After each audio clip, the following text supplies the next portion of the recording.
Hi student, you are most welcome in my YouTube channel Salman Sir Mureni. Now we are going to study the topic pressure. It is clear by name pressure. Press. Generally press means दबाना.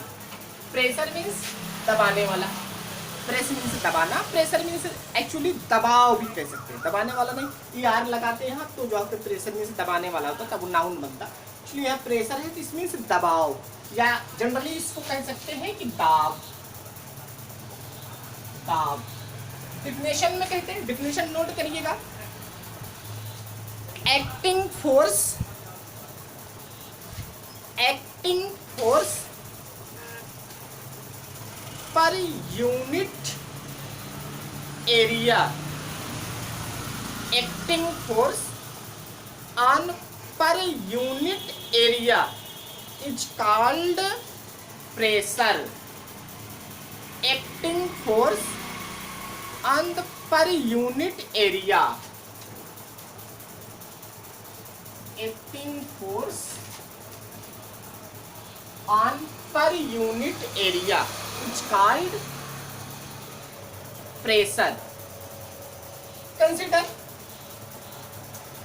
an object, acting force of any object is F.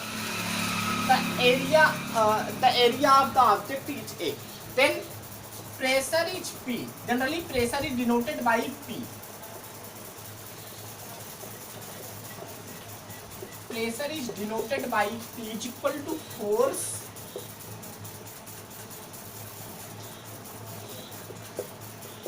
upon area. मैंने definition में पीछे कई बार बताया, जहां पर की बात आ जाए वहां उससे डिवाइड कर देते हैं. मैंने कहा acting force on the per unit area. जहां पर की बात की गई तो एरिया से डिवाइड कर दिया. जनरली प्रेशर का फार्मूला आ गया F by A. It means pressure is equal to force upon area. इसी जनरली एक चीज निकल के ये सामने आती है, फोर्स एक वेक्टर क्वांटिटी है और एरिया स्केलर क्वांटिटी. जब किसी वेक्टर में स्केलर से डिवाइड किया जाता है, जब किसी वेक्टर में स्केलर से डिवाइड किया जाता है तो नई क्वांटिटी वेक्टर आती है. बट यहाँ पर सेक्शन एरिया की बात की जाती है, और अगर जब पर यूनिट सेक्शन एरिया की बात की जाती है, जनरली ये वेक्टर में डिनोट किया जाता है. और वेक्टर में डिनोट करने के नाते when the vector is divided by vector it is represented as the scalar quantity. इसलिए प्रेशर एक स्केलर क्वांटिटी होती है. और प्रेशर का जो यूनिट होती है, फोर्स की यूनिट न्यूटन, एरिया का metre square. It means newton पर मीटर स्क्वायर. यानी प्रेशर की यूनिट न्यूटन पर मीटर स्क्वायर होती है. प्रेशर की यूनिट न्यूटन पर मीटर स्क्वायर होती है. अब थोड़ा सा पॉइंट वाली बात ये देखनी है, pressure is equal to F by A. यानी प्रेशर जो आया एक फ्रैक्शन के रूप में आया. जब प्रेशर का फार्मूला एक फ्रैक्शन के रूप में है, फोर्स फ्रैक्शन का न्यूमरेटर है, एरिया डिनोमिनेटर. इट मीन्स जब एरिया इंक्रीज होगी, अगर एरिया इंक्रीज होगी तो पूरा फ्रैक्शन डिक्रीज होगा. जब पूरा फ्रैक्शन डिक्रीज हो जाता है तो प्रेशर भी डिक्रीज हो जाएगा. जब एरिया डिक्रीज होगी तो पूरा फ्रैक्शन इंक्रीज होगा. जब पूरा फ्रैक्शन इंक्रीज होता है तो प्रेशर भी इंक्रीज हो जाता है.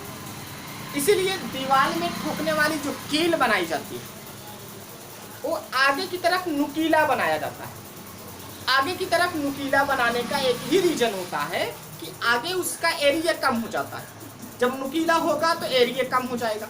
जब एरिया कम होगा तो जाहिर सी बात है पूरा फ्रैक्शन बढ़ जाएगा, अर्थात फोर्स बढ़ जाएगी, जिसके कारण प्रेशर बढ़ जाता है.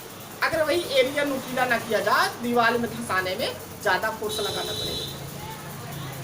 यही रीजन होते हैं कि जो वैन के टायर होते हैं, जनरली अगर बड़े एक जो है हैवी वैन की बात की जाए, लाइक एज अ ट्रक, अगर किसी ट्रक की बात की जाए तो उसमें 2 टायर पास पास सीमेंट करके लगाए जाते हैं। 2 टायर को एक साथ पहले जोड़ दिया जाता है, तब लगाया जाता है। दोनों को आगे पीछे नहीं लगाते, बल्कि बगल बगल जोड़ के लगाते हैं। इसका रीजन यही होता है कि 2 टायर बगल बगल सटा देते हैं तो अर्थ से टच वाला उसका जो एरिया है, एरिया इंक्रीज हो जाता है। जब एरिया इंक्रीज हो जाता है तो इसका मतलब है कि फोर्स डिक्रीज हो जाता है और अर्थ पे पड़ने वाला प्रेशर भी डिक्रीज हो जाता है। 2 टायर को जब पास में जोड़ते हैं तो अर्थ पे जो प्रेशर पड़ता है वो प्रेशर डिक्रीज हो जाता है। ऐसे बहुत सारे एग्जाम्पल आप देख सकते हैं। मैसेज करके कम से कम 4-5 एग्जाम्पल आप बताइएगा जहां एरिया को जो है इंक्रीज करके डिक्रीज करके फोर्स के ऊपर डिपेंड कराया जाता है। Thank you so much.